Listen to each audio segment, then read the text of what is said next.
Hey everyone, just a heads up, through Sunday my G Fuel discount code IMMORTAL is going to get you 30% off your order, so if you want to grab a new tub, shaker cup, or starter pack, now is definitely the best time to do so. But anyways, on to today's video. So this past week here in Modern Warfare has been a very interesting one to say the least. On Tuesday we saw the 1.13 update go live, and with it came a handful of pretty big problems. Sure, the update brought with it a brand new DLC weapon in the crossbow, a ton of bug fixes and other backend adjustments, and a few other things too. But more importantly, it also temporarily introduced a bug that caused some players to be reset completely with their multiplayer progress, and it also added in an endless download cycle for various content packs. However, late last night, Infinity Ward posted their weekly update blog, and in it they revealed some of the upcoming DLC, they touched on said reset bug, and outside of that, there were also some stats released for this year's DLC model that I would say mean pretty good things moving forward. But before we break all of that down, first off, hey hi, how you doing? If you're new here, feel free to subscribe to stay up to date with the latest Call of Duty news and intel. And if you enjoy the video at any point, let me know by dropping a like on it. Anyways, jumping into this community update post, to be honest, between this one from yesterday and the one we got last Friday, it seems like these are more of weekly recaps than they are update posts. I think a lot of people really thought these were going to preview more information on upcoming changes in content and all things of that nature, but alas, that's more secondary information it seems. Regardless though, this blog post starts by going over the title update we saw earlier on this week, but then it addresses the huge data corruption and stat reset bug that obviously has been affecting an absolute ton of players. So Infinity Ward says, during Wednesday's update, some users were given an error prompt, and for those who clicked yes, their combat record stats were temporarily reset. This also reset your custom loadouts, operator customization, kill streak, and field upgrade selections back to their default state.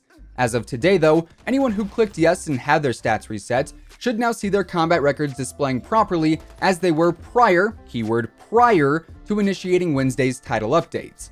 This won't restore your customizations, so you will need to set those up again to your liking.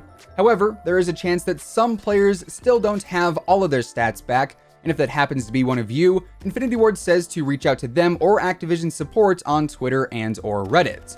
So if you were someone who ended up getting that reset error and you ended up jumping onto the game with your stats reset, none of that progress that you made with the reset stats will actually be added to your account. All of that was basically voided, and whatever level you were when you last played before downloading the 1.13 patch is what you're going to be when you jump into the game next time.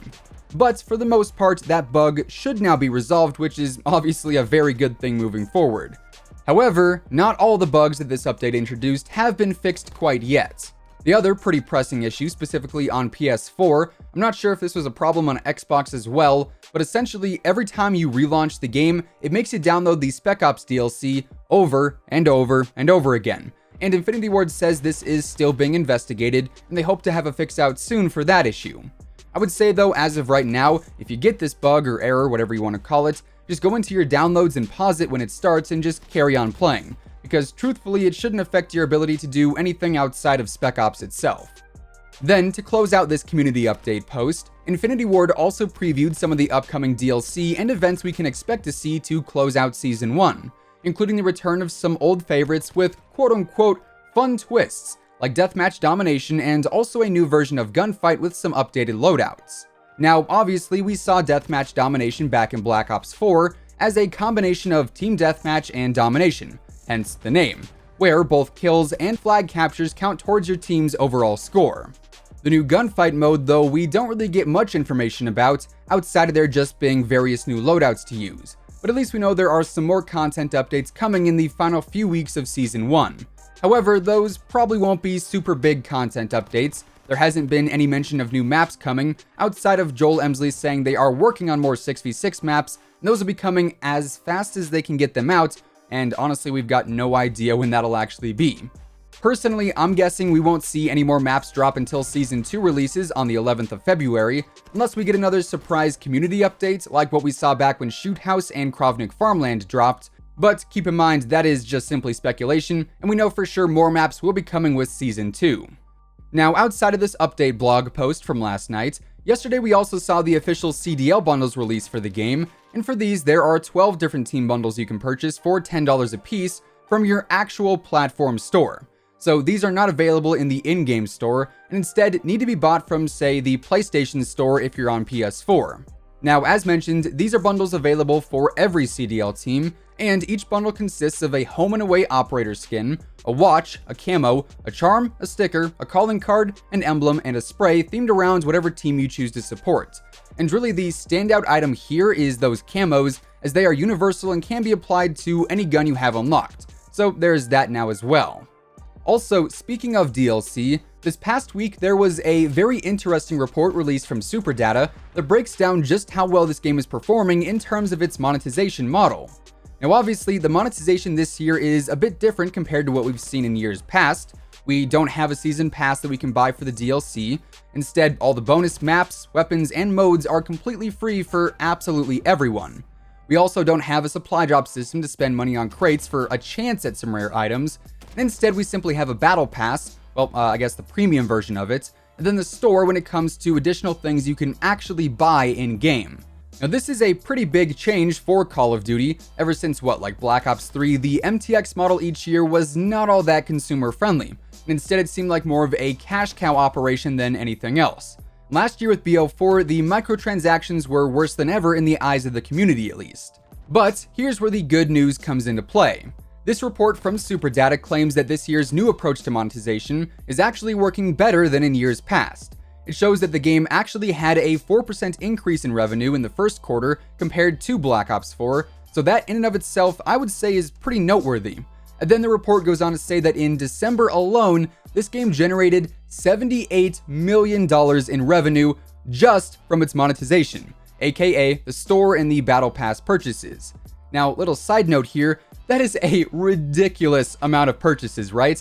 You gotta think, that's what, $10 for the Battle Pass, maybe a little more, I guess $20 if you're buying the upgraded version of it. And depending on what you're buying in the store, maybe an average of 15 or 20 bucks because some of those cost upwards of 2,400 COD points.